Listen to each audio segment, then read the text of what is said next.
संतोषी माता व्रत कथा। एक बुढ़िया थी, उसके 7 बेटे थे। 6 कमाने वाले थे जबकि एक निकम्मा था। बुढ़िया 6 बेटों की रसोई बनाती, भोजन कराती और उनसे जो कुछ जूठन बचती वह 7वें को दे देती। एक दिन वो पत्नी से बोला, देखो मेरी माँ को मुझ पर कितना प्रेम है। वह बोली, क्यों नहीं, सबका झूठा जो तुमको खिलाती है। वह बोला, ऐसा नहीं हो सकता है, मैं जब तक आंखों से न देख लूं मान नहीं सकता। बहू हंसकर बोली, देख लोगे तब तो मानोगे। कुछ दिन बाद त्योहार आया। घर में 7 प्रकार के भोजन और चूरमे के लड्डू बने। वह जांचने को सिर दुखने का बहाना कर पतला वस्त्र सिर पर ओढ़े रसोई घर में सो गया। वह कपड़े में से सब देखता रहा। 6 भाई भोजन करने आए। उसने देखा, माँ ने उनके लिए सुंदर आसन बिछा नाना प्रकार की रसोई परोसी और आग्रह करके उन्हें जमाया। वह देखता रहा। 6 भोजन करके उठे तब माँ ने उनकी झूठी थालियों में से लड्डुओं के टुकड़े उठाकर एक लड्डू बनाया। जूठन साफ कर बुढ़िया माँ ने उसे पुकारा, बेटा 6 भाई भोजन कर गए, अब तू ही बाकी है, उठ तू कब खाएगा। वह कहने लगा, माँ मुझे भोजन नहीं करना, मैं अब परदेश जा रहा हूँ। माँ ने कहा, कल जाता हो तो आज चला जा। वह बोला, हाँ आज ही जा रहा हूँ। ये कहकर वह घर से निकल गया। 7वें बेटे का परदेश जाना। चलते समय पत्नी की याद आ गई। वह गौशाला में कंडे उपले थाप रही थी। वहां जाकर बोला, हम जावे परदेश आवेंगे कुछ काल, तुम रहियो संतोष से धर्म आपनो पाल। वह बोली, जाओ पिया आनंद से हमारो सोच हटाया, राम भरोसे हम रहे ईश्वर तुम्हें सहाय। 2 निशानी आपन देख धरूं में धीर, सुधी मति हमारी बिसारियो रखियो मन गंभीर। वह बोला, मेरे पास तो कुछ नहीं, ये अंगूठी है सो ले और अपनी कुछ निशानी मुझे दे। वह बोली, मेरे पास क्या है, ये गोबर भरा हाथ है। ये कहकर उसकी पीठ पर गोबर के हाथ की थाप मार दी। वह चल दिया। चलते चलते दूर देश पहुंचा। परदेश में नौकरी। वहां एक साहूकार की दुकान थी। वहां जाकर कहने लगा, भाई मुझे नौकरी पर रख लो। साहूकार को जरूरत थी, बोला, रह जा। लड़के ने पूछा, तनख्वाह क्या दोगे। साहूकार ने कहा, काम देखकर दाम मिलेंगे। साहूकार की नौकरी मिली। वह सुबह 7 बजे से 10 बजे तक नौकरी बजाने लगा। कुछ दिनों में दुकान का सारा लेन देन, हिसाब किताब, ग्राहकों को माल बेचना सारा काम करने लगा। साहूकार के 7-8 नौकर थे, वे सब चक्कर खाने लगे, ये तो बहुत होशियार बन गया। सेठ ने भी काम देखा और 3 महीने में ही उसे आधे मुनाफे का हिस्सेदार बना लिया। वह कुछ वर्ष में ही नामी सेठ बन गया और मालिक सारा कारोबार उस पर छोड़कर चला गया। पति की अनुपस्थिति में सास का अत्याचार। इधर उसकी पत्नी को सास ससुर दुख देने लगे, सारी गृहस्थी का काम करा के उसे लकड़ी लेने जंगल में भेजते। इस बीच घर के आटे से जो भूसी निकलती उसकी रोटी बनाकर रख दी जाती और फूटे नारियल की नारेली में पानी। एक दिन वह लकड़ी लेने जा रही थी। रास्ते में बहुत सी स्त्रियां संतोषी माता का व्रत करती दिखाई दी। संतोषी माता का व्रत। वह वहां खड़ी होकर कथा सुनने लगी और पूछा, बहनों तुम किस देवता का व्रत करती हो और उसके करने से क्या फल मिलता है। यदि तुम इस व्रत का विधान मुझे समझाकर कहोगे तो मैं तुम्हारा बड़ा आसान मानूंगी। तब उनमें से एक स्त्री बोली, सुनो, ये संतोषी माता का व्रत है। इसके करने से निर्धनता, दरिद्रता का नाश होता है और जो कुछ मन में कामना हो, सब संतोषी माता की कृपा से पूरी होती है। तब उसने उससे व्रत की विधि पूछी। संतोषी माता व्रत विधि। वह भक्तिनी स्त्री बोली, 1.25 आने का गुड़ चना लेना, इच्छा हो तो 5.25 आने का लेना या 1.25 रुपये का भी सहूलियत के अनुसार लाना। बिना परेशानी और श्रद्धा व प्रेम से जितना भी बन पड़े सवाया लेना। प्रत्येक शुक्रवार को निराहार रहकर कथा सुनना, इसके बीच क्रम टूटे नहीं, लगातार नियम पालन करना। सुनने वाला कोई न मिले तो घी का दीपक जला उसके आगे या जल के पात्र को सामने रखकर कथा कहना। जब कार्य सिद्ध न हो नियम का पालन करना और कार्य सिद्ध हो जाने पर व्रत का उद्यापन करना। 3 मास में माता फल पूरा करती है। यदि किसी के ग्रह खोटे भी हों तो भी माता वर्ष भर में कार्य सिद्ध करती है। फल सिद्ध होने पर उद्यापन करना चाहिए, बीच में नहीं। उद्यापन में अढ़ाई सेर आटे का खाजा तथा इसी परिमाण से खीर तथा चने का साग करना। 8 लड़कों को भोजन कराना, जहाँ तक मिले देवर जेठ भाई बंधु के हों, न मिले तो रिश्तेदारों और पास पड़ोसियों को बुलाना। उन्हें भोजन करा यथाशक्ति दक्षिणा दे माता का नियम पूरा करना। उस दिन घर में खटाई न खाना। ये सुन बुढ़िया के लड़के की बहू चल दी। व्रत का प्रण करना और माँ संतोषी का दर्शन देना। रास्ते में लकड़ी के बोझ को बेच दिया और उन पैसों से गुड़ चना ले माता के व्रत की तैयारी कर आगे चली और सामने मंदिर देखकर पूछने लगी, यह मंदिर किसका है? सब कहने लगे संतोषी माता का मंदिर है। ये सुनकर माता के मंदिर में जाकर चरणों में लौटने लगी। दीनों विनती करने लगी, माँ मैं निपट अज्ञानी हूँ, व्रत के कुछ भी नियम नहीं जानती, मैं दुखी हूँ। हे माता जगत जननी मेरा दुख दूर कर, मैं तेरी शरण में हूँ। माता को दया आई। एक शुक्रवार बीता कि दूसरे को उसके पति का पत्र आया और तीसरे शुक्रवार को उसका भेजा हुआ पैसा आ पहुँचा। ये देख जेठ जेठानी मुंह सिकोड़ने लगे। लड़के ताने देने लगे, काकी के पास पत्र आने लगे, रुपया आने लगा, अब तो काकी की खातिर बढ़ेगी। बेचारी सरलता से कहती, भैया कागज आवे रुपया आवे हम सबके लिए अच्छा है। ऐसा कहकर आंखों में आंसू भरकर संतोषी माता के मंदिर में मातेश्वरी के चरणों में गिरकर रोने लगी। माँ मैंने तुमसे पैसा कब मांगा है? मुझे पैसे से क्या काम है?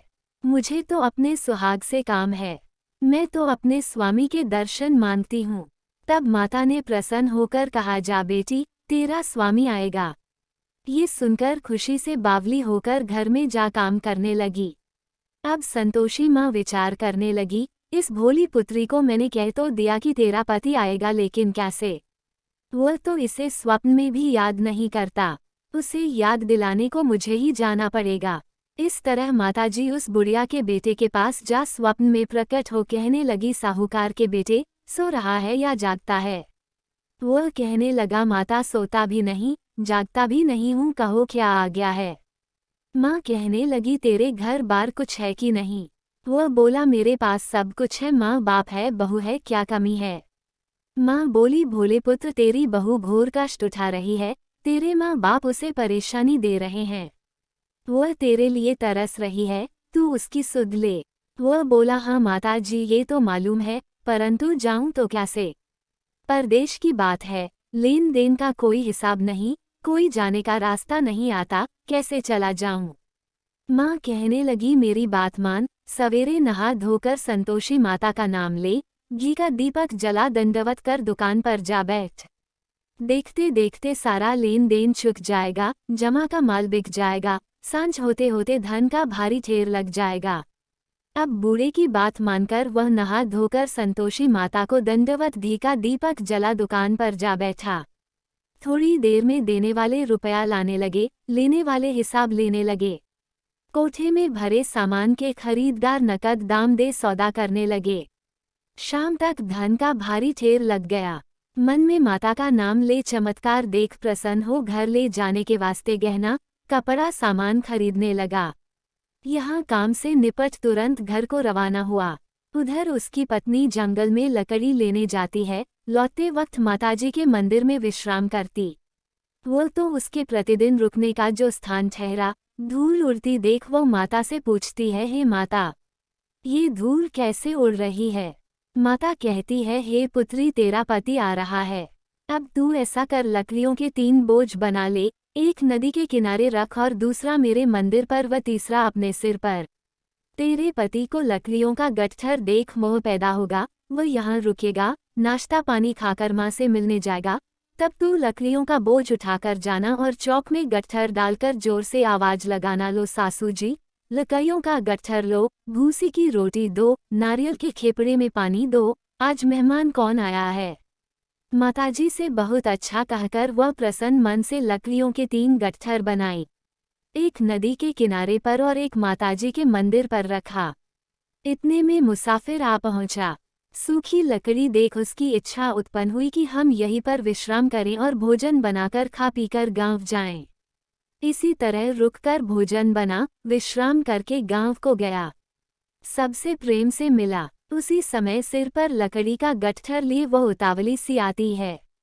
लकड़ियों का भारी बोझ आंगन में डालकर जोर से 3 आवाज देती है, लो सासू जी, लकड़ियों का गट्ठर लो, भूसी की रोटी दो। आज मेहमान कौन आया है?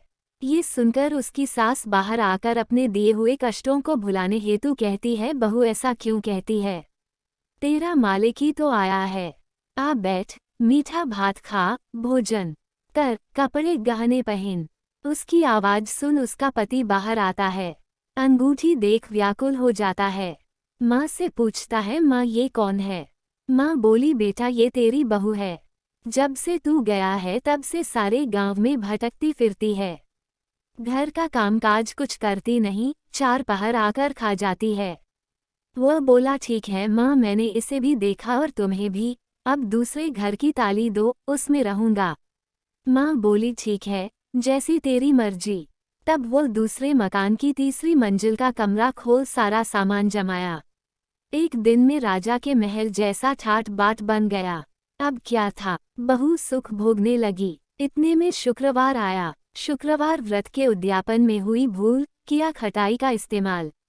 उसने पति से कहा, मुझे संतोषी माता के व्रत का उद्यापन करना है। पति बोला, खुशी से कर लो।